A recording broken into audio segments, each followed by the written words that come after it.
Have you seen that replay, buddy? All right, man, I'm done talking to you. You can't be done talking to me. You're right here facing me. I back. Trust me, I back. Dana! 60 G's, baby! But I'm not impressed by your performance. It's normal. Come on, guys. It's normal. You'll do nothing. You'll do nothing. I'm the man of the hour, Joe. Too sweet to be sour. What you see is what you get, and what you don't is better yet. I'm the women's pick. I'm the men's regret. And if you win against Chael Sonnen, you made a bad bet. I don't have much left to say other than you have seen nothing yet.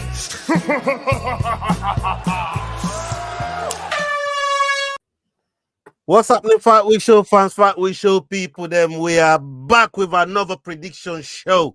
This time is for Cannonier and Borralho, and helping me break this down, helping me do the predictions. We've been doing it all year long. Willie in here tonight, but the people that are here, Jordan and McDane. How you guys doing, man? McDane, how you doing, brother? I'm good, mate. I'm good. Had a nice chilled off day with the kid today. You know what I mean? Went for a nice long walk and then went to the park, chilled out, came back, sang some Disney songs all night, and now we're ready to rock and roll. Yeah, man. Cage Scribe, how about you, man? You good? Yeah, it's good. I done a one-man watch along for the fucking prelims last weekend. Just it was good while it lasted, yeah? Yeah.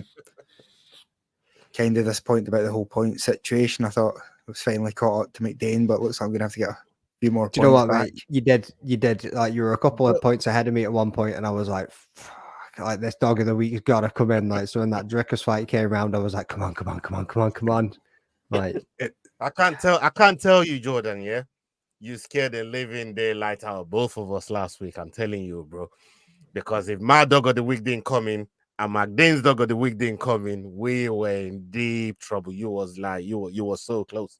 You were so close. But I reckon as time goes, you know what I mean, them score lines the gap must start to, you know what I mean, close up. So we'll see. It's crazy when you think about like fight of the night and performance of the night last year is what you had as the bonuses, and how much dog of the week is making a difference this year.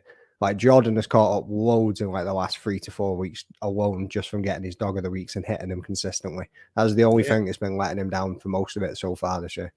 Yeah, he's been doing well over the last 4 or 5 weeks, man. You know what I mean? He's starting to pull up and close the gap. But big up to everybody in the house. Salute to every single one of you. I see Naz, Osterberries, the usual suspects in the house. Carl Rossi, boss. Long time no see, brother. Hope you are doing well. Salute to you. Big up everybody in the house, whether you're watching live, whether you're watching on playback. Make sure you're showing love, hitting that like button, share button, all that good stuff, man. Help out the channel, people. And go subscribe to Cage Scribe, the Rambling Dad, the Fight Week Show, and obviously Head Kick Podcast as well. And salute to Yao over there in South Africa. Guys, we do have a card this weekend. I'm not buzzing about the card, but I'm happy to do my picks. You know what I mean? Try and stay ahead of the pack for the record-breaking 16 consecutive times, you know what I mean? So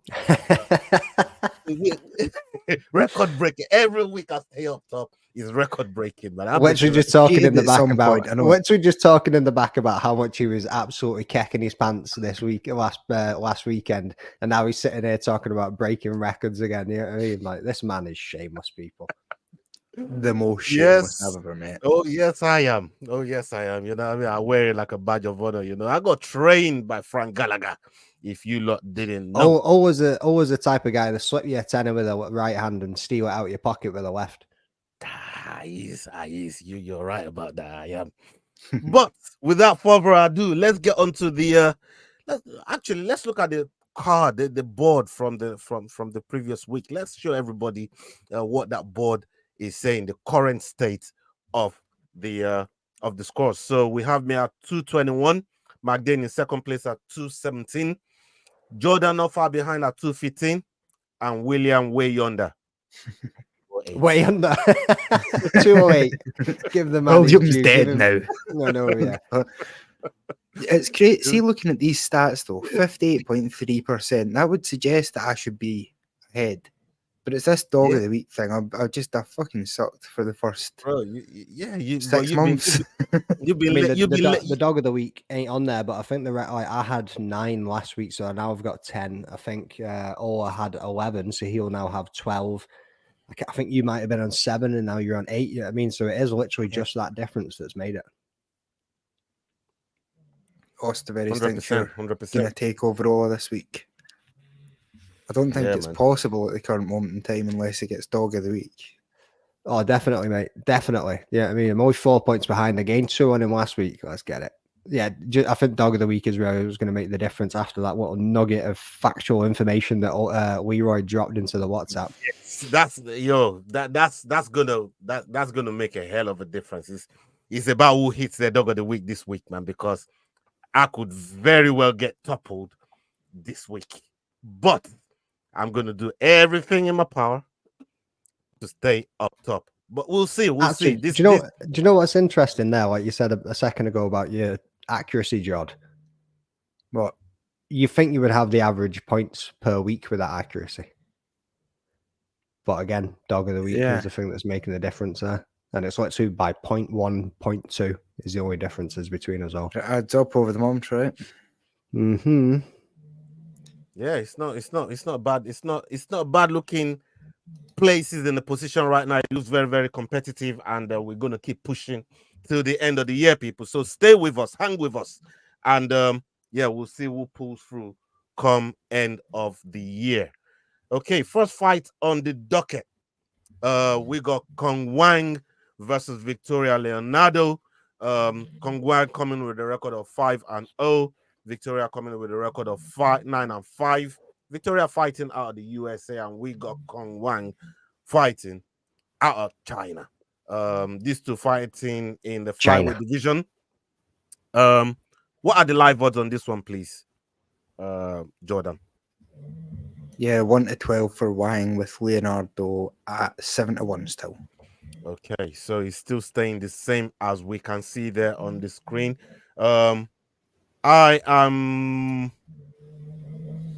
Look, I'm not even gonna sit here and make out like I know about this Wang guy, but I'm picking her anyway. Choose your words, haram. Choose your words carefully, brother. You know about Wang. You know about all the Wangs. But we're gonna go with Wang this time, man. You know what I mean? I don't know how full house this is gonna be, but I'm gonna test it anyways. Jordan, what about you? Tell us what you know about Wang as well, if you know something. He knows about Dong. He knows about Wang. I know them all, man. Now, Wang isn't someone I'm overly familiar with myself. It'd be hard to be. I think she's been fighting in fucking school gyms in China somewhere.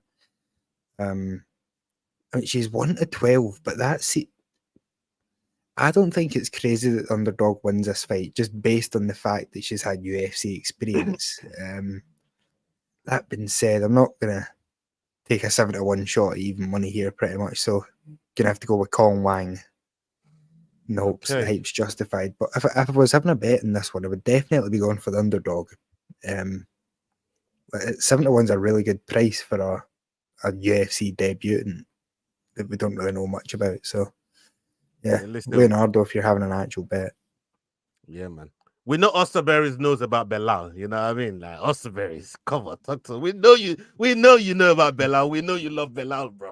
You know what I mean? Don't come at me about I know about Wang. Nobody should be happy right now about Belal, by the way. He's still supposed to be serving his 6-month sentence. He got out on early release. They're supposed to be serving a 6-month sentence with that profile picture of him loving Belal, man. You know what I mean? But hey, he got off an early release, you know what I mean? But big up Osterberries, man. Salute to you, Osterberries. What about you, Magdane? What's happening, making the water, brother? Cheers for tuning in. I'm the same with you boys. You know what I mean? I'm going to sit here and kid on that. I know too much. I've seen little bits. I've seen like the road to the UFC and all the rest of it. But at the same time, I get what you're saying as well, Jordan, about Leonardo. Obviously got that UFC experience in there, but then you go and look back across her record and she's just not been there at all. She obviously won a debut getting in from the Contender Series, and she had the one win against Bohm. I think there's a couple of these people that like Manon Ferriot and Gatto, you know what I mean? So she's got up against a couple of people with names too where she's lost. but I still just can't see it happening for her. And I think Cong Wang, obviously, they're just bringing her in now, and it's one of those let's set you up and get you a win in the UFC kind of fights. So I'm definitely backing the Wang in this one. All right. So we all know something Don't about back into the Wang though. That's a different thing. not backing into it, just backing the Wang. You know what I mean? Pause. Jesus Christ. Anyways, moving on swiftly.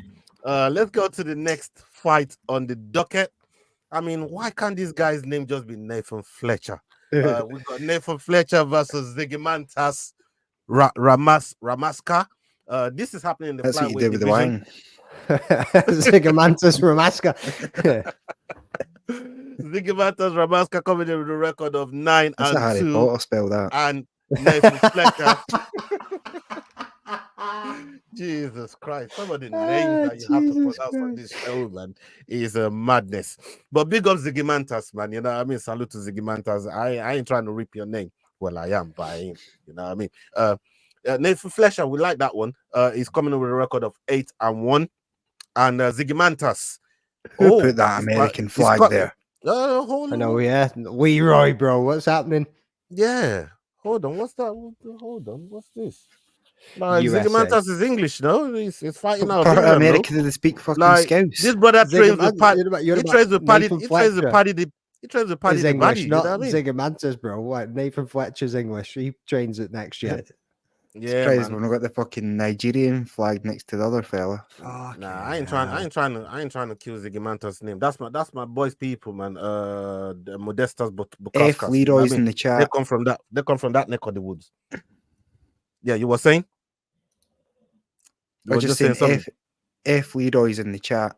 I can't say the full word because we're trying to get yeah. Leave that alone. But the chat can definitely let Leroy know, man. Yeah, the chat can definitely let Leroy know, man. You know what I mean? He's got Nathan Fletcher here as American when he's English and he's fighting our next gen gym over there in Liverpool. But Nathan's coming in with a record of 8-1. Zygimantas with a record of 9-2. Zygimantas fighting out of Lithuania and Nathan fighting out of England over here. What are the live odds on this one, please, Jordan? Yeah, live odds. Nathan Fletcher 5-8 favorite with Zygimantas at 13-10. Okay. Yeah, I'm gonna come to McDane first on this one. Cool. I'll be back in Nathan Fletcher to get this one done. Obviously, he never got through it on the Ultimate Fighter. Unfortunately for him, you know what I mean, he lost that fight. But he's always ready. He's always game. And I think I don't know much about Zygimantas either. When there's a few people on here that are getting UFC debuts, but when you actually like have a little look at it and you look at the regional competition that they both come from, I think Nathan Fletcher's had far more experience and probably better fights or harder fights than what Ziggy's at. I'm just going to call him Ziggy. It seems easier coming into this one. So I'm going to be backing Nathan Fletcher to prove his worth and get his actually nail his name into the UFC and show that he's worth having a UFC contract with. Okay. I'm going with Nathan Fletcher. I just think even though I'm looking in there, he's done his work in Cage Warriors. There's a lot of good fighters out there, UFC level fighters, and even Paddy himself came out of Cage Warriors. Modestas Bukauskas himself came out of Cage Warriors. You know, a lot of these fighters that's coming to the UFC and done some really good things. I've all come out of that promotion, and I like that promotion a lot. I'm gonna go with Nathan Fletcher here, and hope he secures his debut win over here. What about you, Jordan? Yeah, I think it can be a full house in this one. Fletcher's beat a couple of good guys, Martin Yoni and Dan Dugas, both really good guys in the regional. Zygimantas, interesting fact about him is his last fight, he beat a guy that was 10-10, but before that, he won 2 fights in one night. So I can only assume that his cardio was good. It was like some kind of weird 8-man tournament. But yeah, that being said, I think Nathan Fletcher should be UFC level. I think he's about ready, so I expect him to do well in this one. Yeah, man. Yeah, man. Big up making the work. Salute to Antwin. Big up yourself. Thank you very much for pulling up on the show the last time, and we're going to be reaching out to you very, very soon to join us on one of our other episodes that's coming up. Okay, let's get on to the next fight on the docket. Okay, we got Josiane Nunes versus Jacqueline Cavalcanti.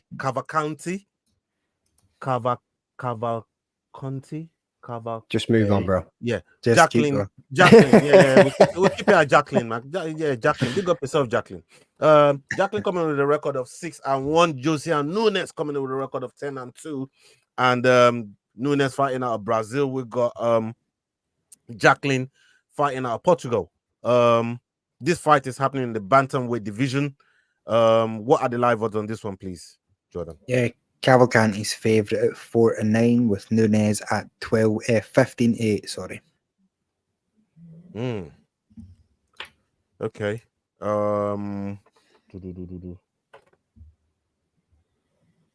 Yeah, let's start with you, Jordan. Let's stick with you. On this one. Where are you going? Yeah, I'm going to be taking my first underdog of the week here with Nunes. I think, Nunes, if I remember correctly, carries quite a bit of power for the division. Bit smaller, bit stockier, but I just got a bit more faith in her, especially as an underdog here. I think Cavalcanti could be doing with a bit more experience.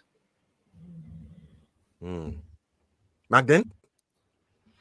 That's fair. I backed Nunes when she went against Chelsea Chandler. Yeah.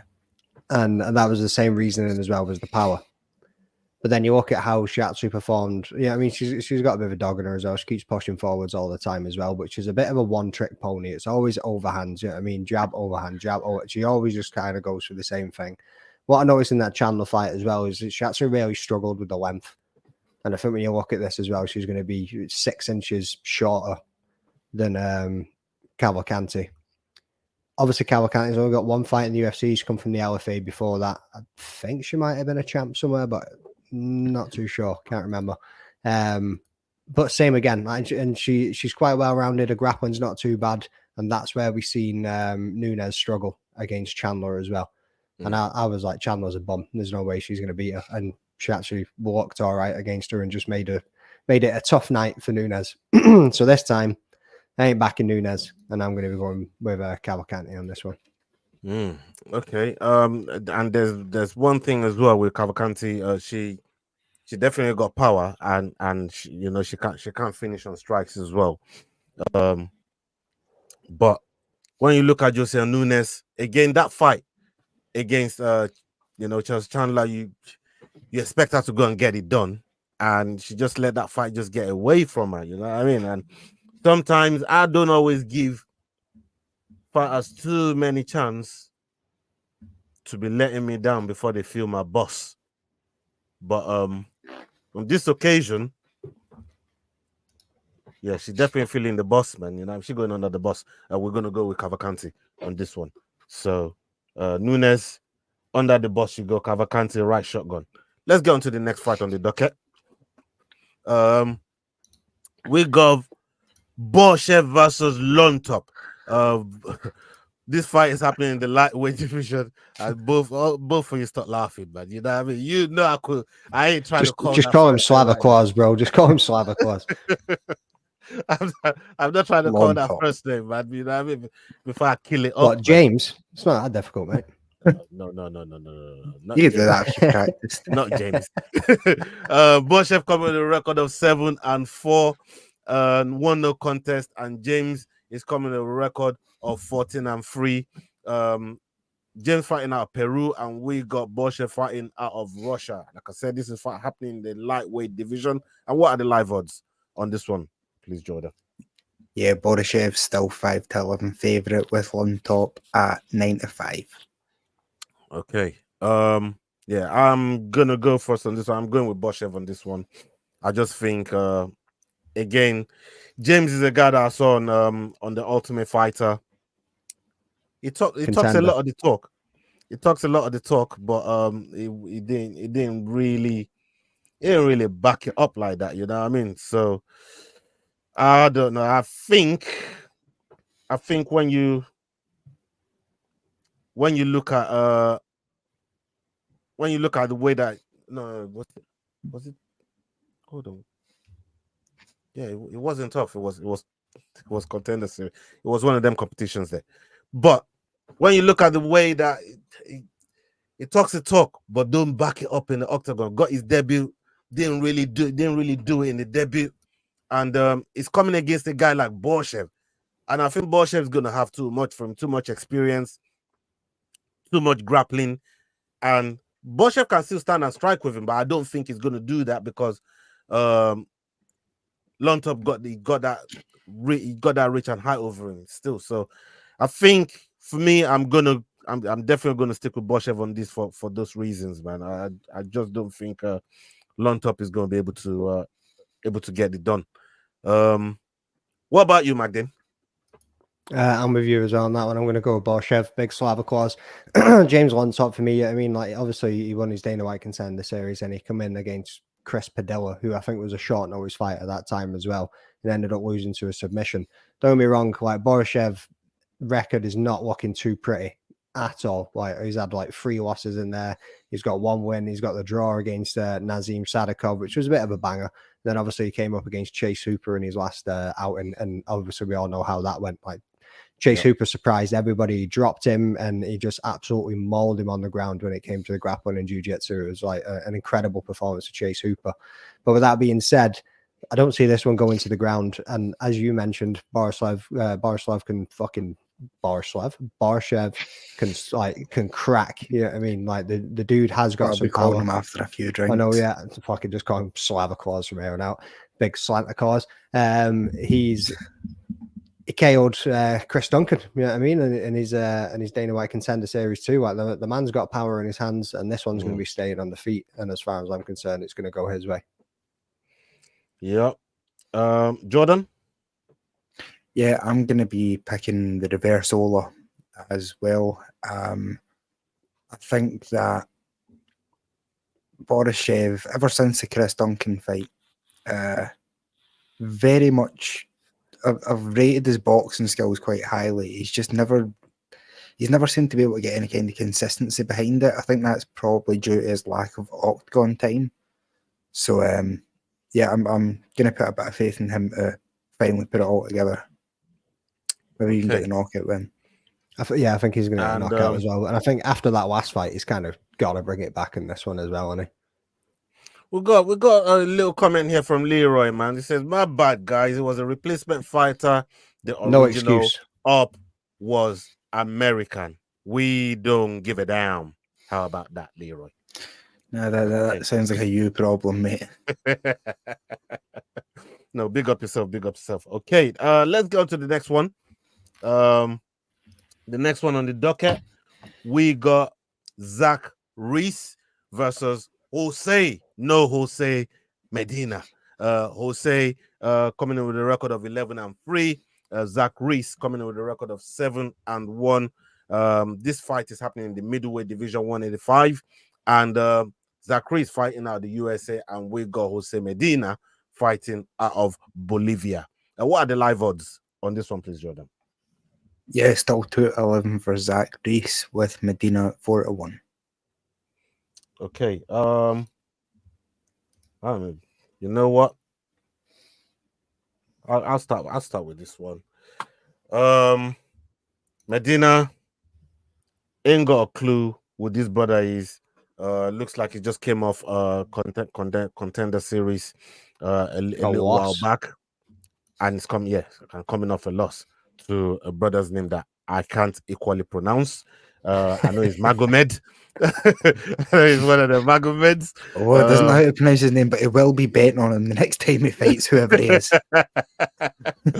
But Zach Reese, when you look at Zach Reese's last fight, man, not his last fight, the one before against Cody Brundage, he was absolutely putting in some work on Cody Brundage until Cody Brundage just picked him up and dropped him. So, but Zach Reese is a very, very good fighter. Got really, really good hands. Can finish a fight on the dime. Yeah, you can't look past this brother's hands, man. And I think he's going to do great things in the UFC. I really, really think so. I like him a lot. He's still young. At 30 years old, he can do some work. And yeah, I think he's gonna get this one done and try and carry on the with the winning streak he's just created off his last fight. So yeah, I'm gonna be going with Zach Reese on this one. What about you, Jordan? Yeah, I'm going with Zach Reese as well. As you said, I think he's looked as though he's got more of an upside in these fights. Guys fighting Medina, I can only assume UFC were short on options, because to have a loss and then take a year off and then get the comeback when his original wins weren't that impressive. It's like split decisions over guys with 2-1 records, and he beat one guy by a ground and pound. It was 11 wins and 23 losses. yeah, that guy, just keep an eye on him. He's got a future in this sport. But yeah, I think it's a setup for Zach Reese here to be able to come in and get his win. I wouldn't read too much into it. He seems the better fighter by far. Okay, Magdin? Yeah, full house. There's not really much more to say. You know what I mean? Jose Medina obviously caught Dana White on a good night. God knows what happened to how he ended up getting that contract after a loss. And then obviously, like you say, Zach Reese, he's more experienced in the UFC now. He's had the Contender Series in 2 fights. Obviously, his first fight against Cody Brundage isn't an easy fight to get welcome to the UFC with. And he looked great when he went up against Julian Marquez. So Reese all day on this one. It'd be silly not to pick him. This will be the underdog that comes in that none of us pick. Hey, Scribe, you got a question here. Who makes the most money from that fight based on the odds? That's what I'm assuming is asking. I'm not quite sure what the question is. So on that fight, what makes the most money, or who makes the most money the whole night, or who makes the most money for employment? You know what? If it's all good if you can rephrase that question. There is a bit vague. I mean, if I was to guess in that fight, you're getting 5-4, which is just over even money for Reese to get the knockout. That's probably your best bet. Trying to just bet it straight out, he's 2-11, so you're not going to get much money on that one. I thought he meant out of us. I thought he meant out of us three. I was going to say, always raking it in on OnlyFans these days, like, so probably. Yeah. And he sells used hats. What's got some tire marks on some of them, but he sells them on eBay nonetheless. Yeah, it's all good. Yeah, these guys don't like cash out, man. You know what I mean? I'm sensible, man. You know what I mean? I ain't greedy, so you know, we know you like a cash out. Yeah, man. I rake him in when he's there to be raked in. I'm not waiting. I'm not waiting for Paddy Power to steal whatever they fucking put there for me. You know what I mean? Nah, but I'm taking that. Okay, behind my man just got KO'd. I'm cashing out now. Oh boy, that still hurts. Man thinks he beats the algorithm and the app updating speed over here. You know what I mean? Like, yeah. That one there still burns. It's the Nigerian in him that thinks, I'll get it. We can get that money. Oh God! All right, yeah. Okay. We are done with that one. Let's move on to the next one on the docket. Yeah, we got Dennis Buzukja versus Francis Marshall. This is happening in the featherweight division, not flyweight, featherweight division. Dennis Buzukja coming with a record of 12-4. Francis Marshall coming with a record of 7-2. Both fighting out of the USA, identical ages as well. What are the live odds on this one, please, Jordan? Yeah, Marshall is now 4-5 favorite with Buzukja even money. Okay. Buzukja is going to be my first underdog of the night. Buzukja has let me down bare times, though, bro. You know what I mean? Like, yeah, Francis Marshall, he's really good. I'd bet him if I were you. I think Francis Marshall's probably the way to go. No, yeah, no, like, I wouldn't. He went to split decision with William Gomez. Remember, like that was a very close fight, and that's a big guy. He beat Marcelo Rojo by knockout.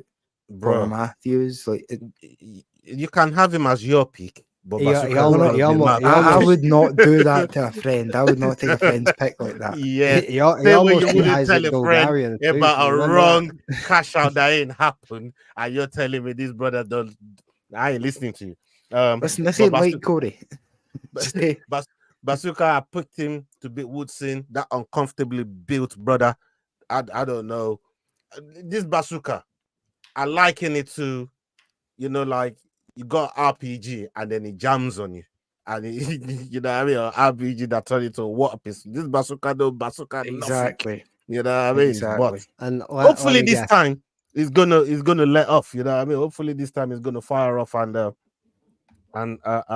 hit the target. So I'm gonna go with him on this one as my first underdog. There's not a lot You underdog shouldn't to pick on here, man. But I'm gonna go with him. What about you, Jordan? In the interest, just out of curiosity, I want to know who you're picking on this one. I mean, I might be talking myself out of it, but That's the idea. yeah, nah, I'm going my second underdog of the night, Dennis Buzukja. Francis Marshall was someone that I did like the look of when he came into the UFC, but you can only base it off the results he's given us, and they've not been great. So yeah, second underdog. Yeah, and they're saying, boy, Buzukja in round 2, 11 to 1. Really? Boy, I might test that market. I might test that market later on, man. See what's popping with that. You know what I mean? Magdane, what about you, brother?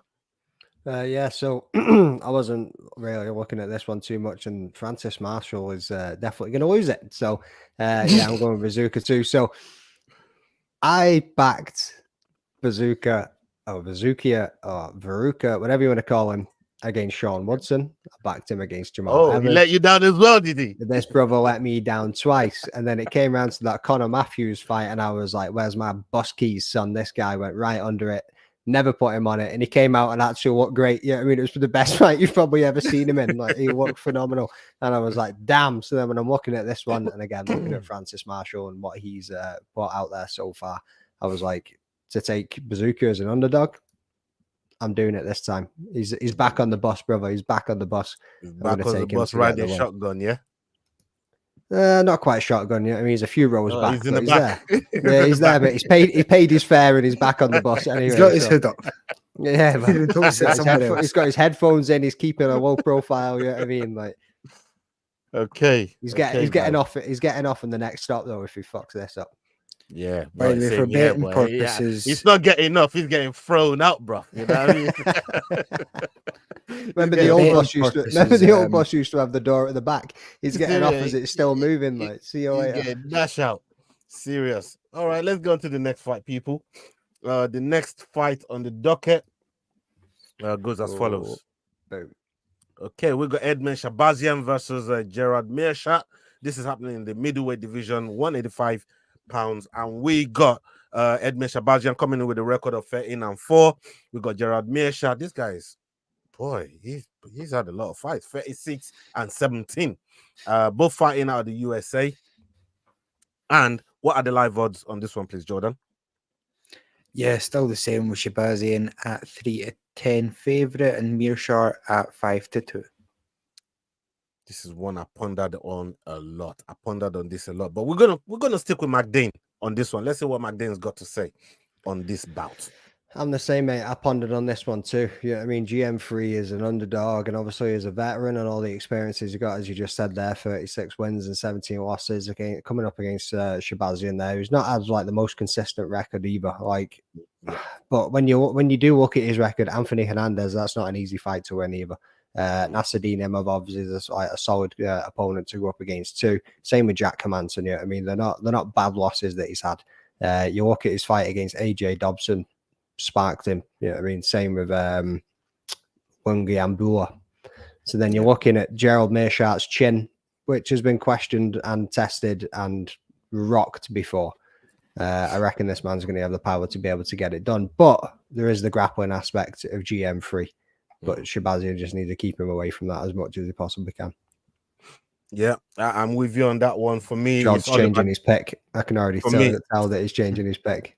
For me, it's all about that distance management. It's all about, just peppering him from distance. Use your tip kicks. He's got a lot of reach on Gerald Meerschaert. I know Gerald Meerschaert is going to be looking to grapple, and if Shahbazyan is able to keep him at bay. I think he could get this one done. I'm not even talking about knocking him out. I'm talking about at least doing a points work on him and just beat him on decisions. Because if you play silly games with Gerald Meerschaert, he's gonna wrap you up. There's no doubt about that. But I think he's got enough fight IQ now, especially from the Huawei where he was losing consistently, and I didn't think he really found himself then, but I think he's probably finding a nice balance in the way that he fights now. And let's see if he can put it together against somebody like Gerald Meerschaert. But I'm going to be going with Edmen Shahbazyan on this one.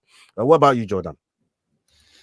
Yeah, this is like the most fucking unbuttered bread fight of all time, ain't it? Like, if there was ever two fighters that like no one gives a fuck about either of them, really. They're very much to be beat on other people's journeys.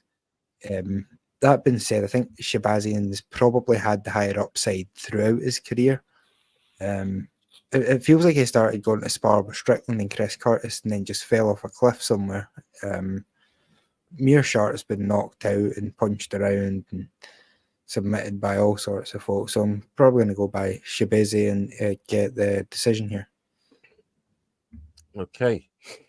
Big up to AFC. Always big up yourself. Big game against Villa tomorrow, brother. Hope you're enjoying your time over there in Portugal. And salute to you for dropping in, showing some love and showing some support, my brother. Big up yourself. And make sure you tune in tomorrow. Yeah, we're going to be kicking it on Lee Gunner's channel for that Villa game. We need some revenge in that game, man. He's on site when we see Emery over there at Villa Park. Let's get on to the next fight on the docket. We got Michael Morales versus Neil Magny. Neil Magny fighting with a record of 29 and 11. Michael Morales with a record of 16-0. Morales fighting out of Ecuador and Neil Magny fighting out of the USA. This fight is happening in the welterweight division, 170 pounds. What are the live odds on this one, please, Jordan? Yeah, 1-10 for Morales, 6-1 for Neil Magny. Okay. Yeah, we're going to stick with you on this one, Jordan, before you change your mind. Really? For no reason. I am close to it once again.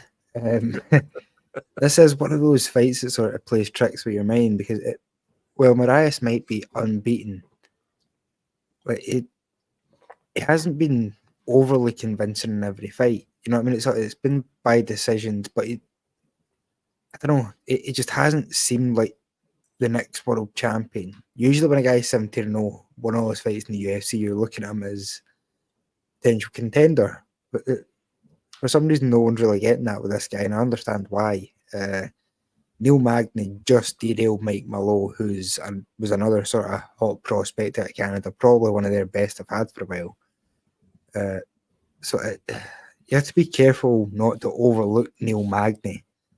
That being said, for the purposes of this game, I'm going to be sticking with the favourite here because he has a 1-10 shot. For betting purposes, though, I wouldn't be against putting money on Neil Magny. I mean, Magny is that sort of guy.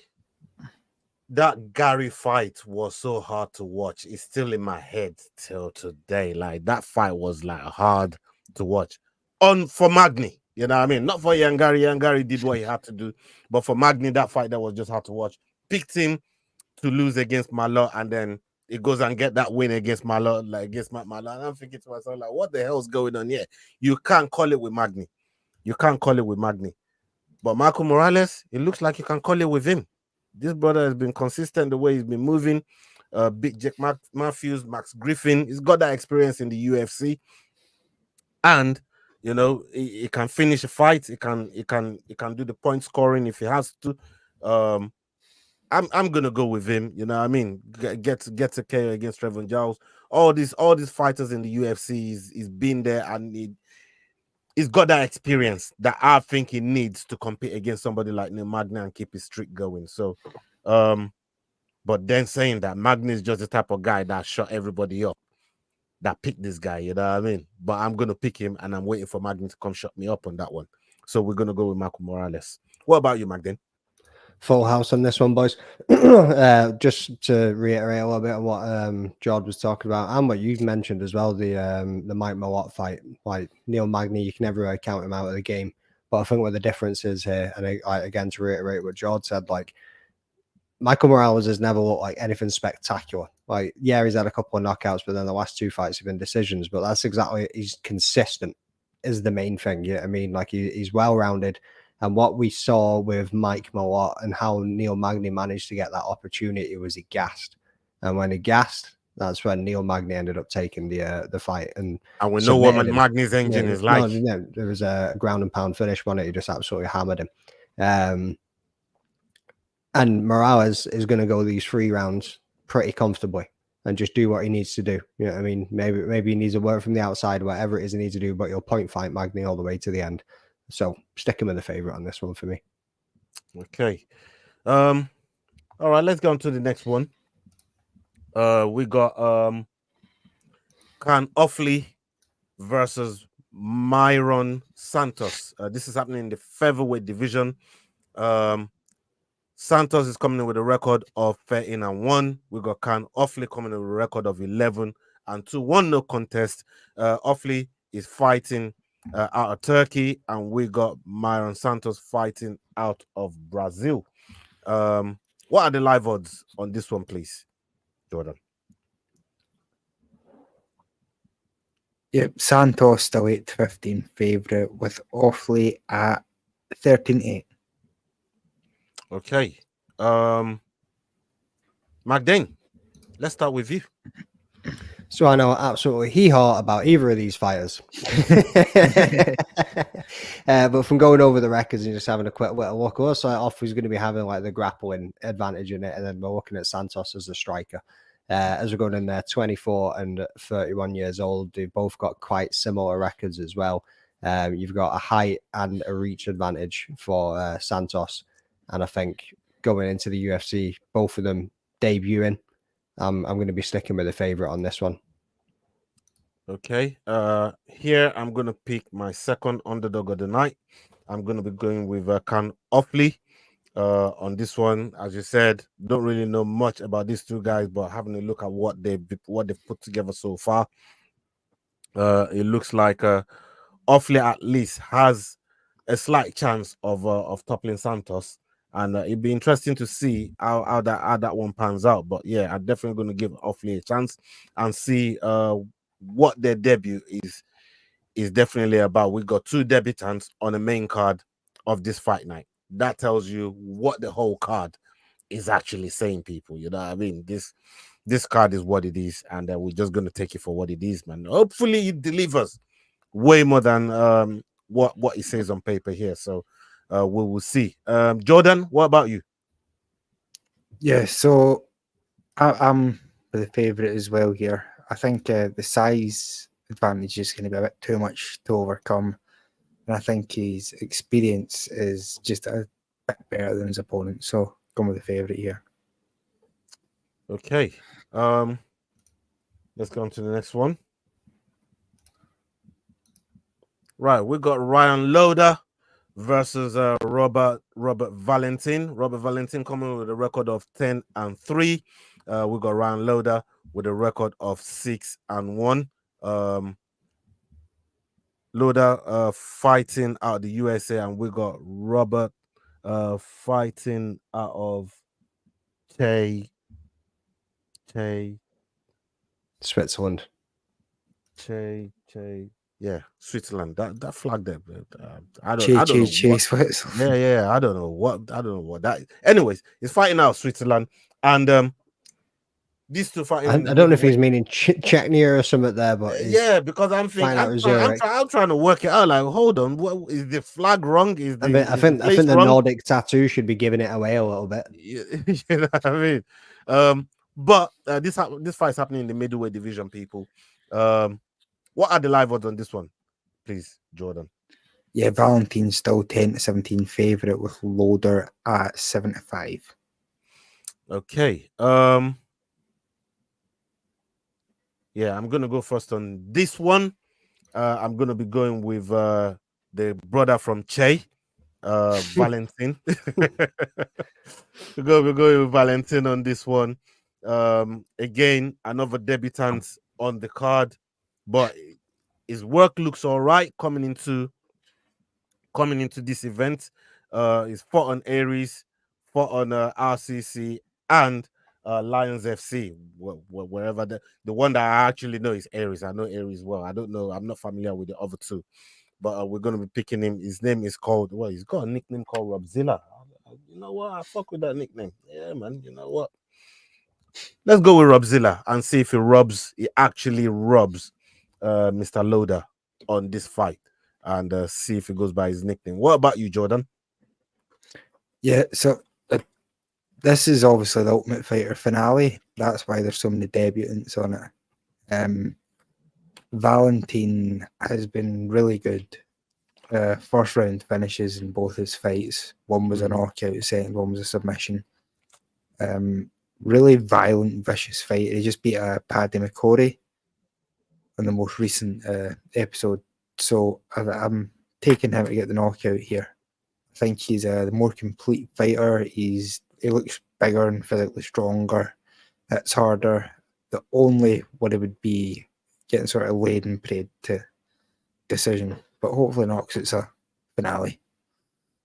Okay, Magdalene? I'm taking my underdog on this one, and I'm going with Ryan Loader. I knew you guys would be going with the big, scary, Nordic-looking motherfucker, so I thought I'm going to switch this one up. Yeah, I mean, it's an Ultimate Fighter finale, like they've said. They've both looked great going through the Ultimate Fighter, and they got to the finale for a reason. Yeah, I mean, I think Loader's got a little bit more grappling experience, and as Jord mentioned about the weigh-in pray, hopefully that's not just going to be the case, and what we're going to see is actually a decent fight. But I still think the grappling's is going to come into it, and we've not, you know what I mean, we've seen first round finishers from Valentin. And when you actually go through his record as well, that seems to be the case for the majority of his fights. We've not really seen him in the later rounds, so it would be interesting to see what happens as long as Loader can survive that first round and doesn't just get absolutely rushed. So I'm going to be taking the underdog on this one. Yeah, that's definitely my hope on that one, man. But we'll see how it plays out. Okay, let's get on to the co-main event of the evening. We got Angela Hill versus Tabata Ricci. Ricci's coming in with a record of 10-2. Angela Hill coming in with a record of 17-13. She's been around forever. This fight is happening in the strawweight division. Angela Hill fighting out of the US, and we got Ricci fighting out of Brazil. What are the live odds on this one, if it's not the same, please, Jordan? Yeah, Ricci's slightly more favourite now at 8-11, with Angela Hill at 11-10.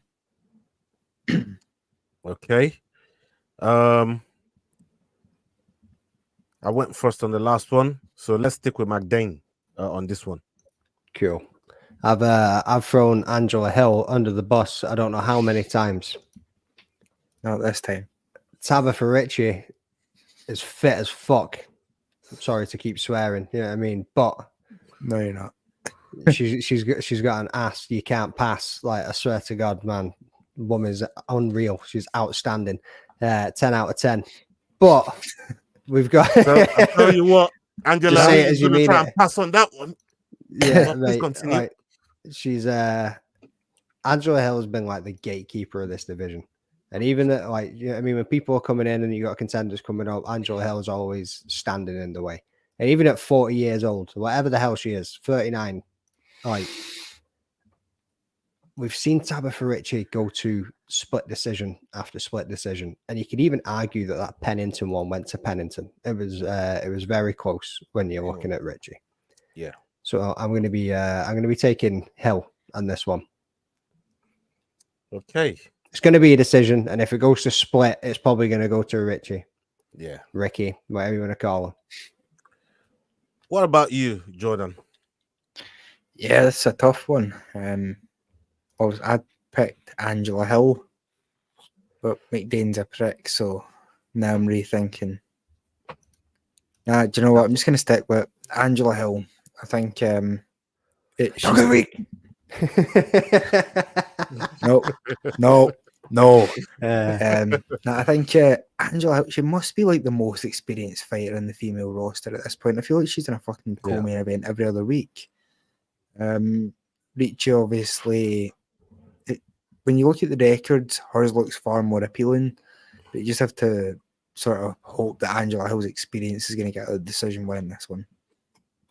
Yeah, 100%. I'm in agreement with both views. I think, Don't be. That's a terrible idea. I think Angela Hill experience is going to come through on this one. I'll go one. To be fair, I don't think I've ever seen him not pick Angela Hill when she's fighting. She's going to be my dog of the week this week as well. I just called it. You can't be doing that.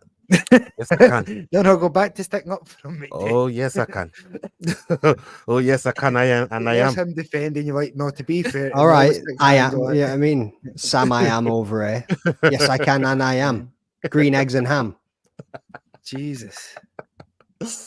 Yes. So yeah, Angela Hill all the way on this one here. I'm hanging the hat on Angela Hill to find the win and get me them points, them all important points this weekend. Okay, let's go on to the main event of the evening between Borralho versus Gerald Cannonier. This is happening in the middleweight division. Gerald Cannonier coming with a record of 17-7, and Borralho with a record of 16-1. Borralho fighting out of Brazil, and we got Gerald Cannonier fighting out of the USA. What are the live odds on this one, please, Jordan? Yeah, 4-11 favorite for Borralho and Cannonier at 9-4. Okay. We got kick him in the house, kick him in the head in the house. Kick him in the house. Kick him in the house. Kick him in the head in the house. Yes. Salute to you, Yao, man. Big up yourself, brother. Okay. Gerald Cannonier. I like this guy, but I don't like him against Borralho. But I don't like him against Chow, but Chow just comes in. He now, Ola. He go to school with you. He just comes into the octagon and make things look easy, man. You know what I mean? And he's a very likable guy as well. And I think he goes about his business in a nice way, professional. Doesn't really talk a lot of trash or that malaki. He just goes in there, gets his job done, and puts his glasses right back on. I'm going to be going with Borralho on this one to get the job done. And yeah, let's see what Jordan is thinking on this one. Yeah, I'm going with Borralho as well. I think if you were to just base it off of wins and stuff like that, you'd take Cannonier all day here. He's obviously got a win over Strickland, win over Vittori, but he's only been fighting once a year for the past couple of years. His last one was obviously one of the only recent stoppage losses he's had. And at 40 years of age, it's hard to see him improving. That being said, he hasn't beaten anyone top level yet. So this will be a really big test to see whether he's actually going to be in the title picture or not. But yeah, take the favourite here. What about you, Magdalene? Hasn't beat anybody top level, bro. We just beat Paul Craig. Just beat the brakes off of Paul Craig. You know what I mean? Doesn't get any more top level than that for Scottish MMA. I'm going with the favourite in this one too. Cannonier is not going anywhere towards a title fight again. Like, unfortunately for him, you know what I mean? 40 years old. Don't get me wrong. The power's the last thing to go. Middleweight, he can still crack. But again, I think Caio Borralho he's on his way up. You know what I mean? He's one of the next contenders in the division. So and he got more ways to win as well. He just got more tools in the box to finish this fight, to get this fight done. So 100%. And then obviously you've got that weird way that the Imavov fight finished for Cannonier as well. So there's just a few things in this one for me personally, but I'm just going with Borralho. Ola, Leroy's just put in the chat that you've only got 2 underdogs. No, he don't. I picked 3. It's in the chat. What chat? Are you tricking me again, bro? Yeah, you back to your old tricks, ain't you? You're back to your old tricks, ain't you? He is back to his old tricks. Okay, let's get to the dog of the week, man. I mean, I've already made mine. Always picks not received in the show's almost finished. Jordan, what's your dog of the week, man? Tell everyone who your dog of the week is. See if he's gonna get you any points this week. So I don't think either of yous will have picked Angela Hill. I'm just fucking with it. I'm going with Dennis Buzukja. Just everyone leave him the fuck alone, all right? Just leave him alone. Okay. Magdane, you sticking with Hill? I'm gonna risk it all, you know. I'm gonna risk it all. Let's hear it. I'm gonna pick Ryan Lauder. Oh, no way. Risking it for a biscuit, son. He's really risking it all. I ain't just dipping my toe in. I'm doing the triple backflip, side somersault into a cannonball. He's gone balls deep, neck deep, all deep into this dog of the week pick. Let's see if it pays out. And mine as well is Angela Hill. I'm hoping that experience comes through and she's able to get the win. I don't care, even if it's split. I don't care what win she gets. I just hope she gets the win. You know what I mean? I need them points desperately to keep these brothers at arm's length. Big up Aussie Fight fan in the house. Salute to you, people. We're gonna be back on Wednesday with Dust Up Shakedown. Come check us out. We're gonna have a couple new guests on the show. Big up to Antwin making the work for joining us last week. Very, very interesting takes from him. If you haven't seen it, go back on the channel, check it out. Last week? I mean, 2 days ago. Well, it's gonna be last week by the time we get to next week, bro. You know what I mean? Leave me the hell alone. Well, go check it out. The last Dust Up Shakedown that we did is right there on the channel. Go show it some love. And people, whether you're watching on live, whether you're watching on playback, make sure you're showing love to this content that we just put on the channel as well, the prediction show, and make sure you're subscribing to the Cage Scribe channel on YouTube and go show some love to the Rambling Dad. How many you got left to get to 1,000? We're trying to get you to 1,000, brother. Tell the people. I need 165. People, if you haven't subscribed, a lot of you are watching on X right now. Please jump over to YouTube. Go over there and subscribe to the Rambling Dad podcast. He's doing a lot of good work on that channel, inviting guests. He's doing loads of interviews, and he's got plenty of content to come throughout the year before the year runs out on that channel. So make sure you're showing some love on that. Come and subscribe to the Fight Week show as well. We are upwards of 3,000 now. We're trying to get to the next milestone, 3,100. Get us there, people. Cage Scribe, you got something to say? Yeah, just only on YouTube we have this whole show dubbed by Chinese voice actors. So go and check that out on the Fight Week show channel. Wang Dongs.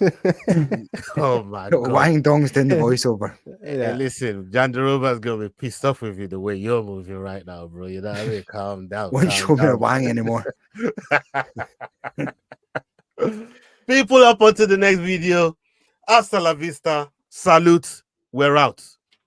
Peace. The Fight Week Show. Hey guys, this is John Anik from the UFC. You're watching the Fight Week Show. Please subscribe, not now, but right now.